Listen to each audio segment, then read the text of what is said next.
ফের রাজ্যে নির্যাতনের শিকার তরুণী গৃহবধূ।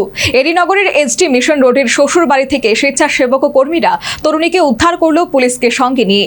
তরুণী গৃহবধূর অভিযোগের ভিত্তিতে তদন্তে মহিলা থানার পুলিশ। ফের রাজ্যে নারী নির্যাতনের অভিযোগ। দ্বারস্থ হিংসার শিকার হয়ে মহিলা থানায় দ্বারস্থ এক তরুণী গৃহবধূ।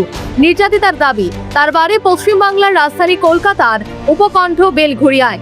সামাজিক মাধ্যমে তার সঙ্গে বন্ধুত্ব হয় ত্রিপুরার রাজধানী আগরতলার এডিনগরের যুবক প্রসেনজিৎ আচার্যের সঙ্গে। বন্ধুত্ব প্রেমে গড়াতে সময় লাগেনি, ভালোবাসা থেকে তারা সিদ্ধান্ত নিয়ে নেয় বিয়ে করার। 2018 সালে ডিসেম্বরে এক হয় 4 হাত। নিজের সংসার করার স্বপ্ন নিয়ে আগরতলায় আসে নববধূ হয়ে। তরুণীর দাবি, বিয়ের 1 মাসের মধ্যেই কাচের মতোই ভেঙে যায় তার স্বপ্নগুলি। তার কপালে প্রতিদিনই জুটতে থাকে শ্বশুর বাড়ির ভাত এবং মার, কিন্তু সামাজিক লজ্জার কারণে কাউকে বলতে পারেনি। এর মধ্যেই এক সন্তানের জন্ম দেয় সে। কয়েক মাসের মধ্যেই জানতে পারে তার সন্তান বিশেষ ক্ষমতা সম্পন্ন মুখবধির, আর তখন থেকেই বাড়তে থাকে তার উপর অত্যাচার।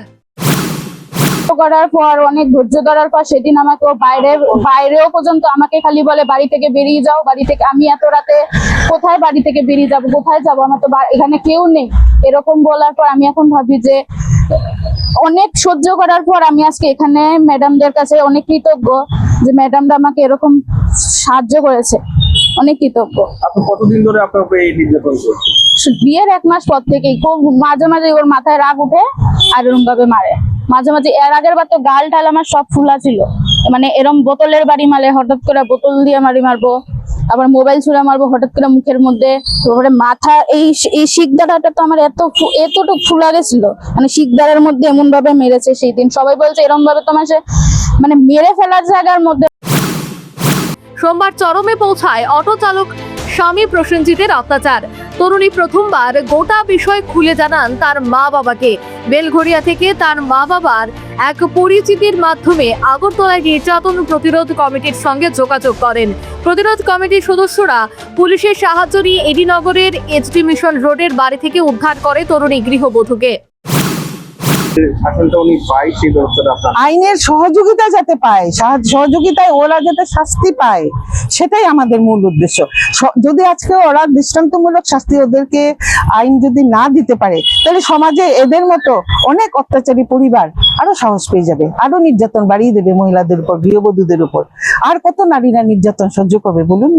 আমরা একজনকে পেরেছি, এরকম আমরা একজন আরো অনেক করেছি, অনেকগুলো আমরা খবরে দিতে পারি। ইতিমধ্যে দায়ের করা হয়েছে অভিযোগ। তদন্ত শুরু করেছে মহিলা থানার পুলিশ। তবে প্রসেনজিৎ আচার্য বা তার পরিবারের পক্ষ থেকে কোনো মন্তব্য পাওয়া যায়নি। প্রসঙ্গত, উল্লেখযোগ্য, ন্যাশনাল ক্রাইম রেকর্ডস ব্যুরো সাম্প্রতিক পরিসংখ্যান এবং মহিলা ও শিশু বিকাশ মন্ত্রকের তথ্য অনুযায়ী ত্রিপুরায় মহিলাদের উপর সামগ্রিক অপরাধের হার বেশ উদ্বেগজনক। Bureau report, news vanguard.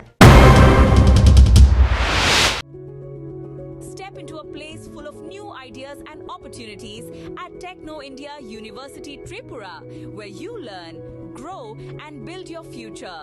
A place that truly helps your dreams become a reality.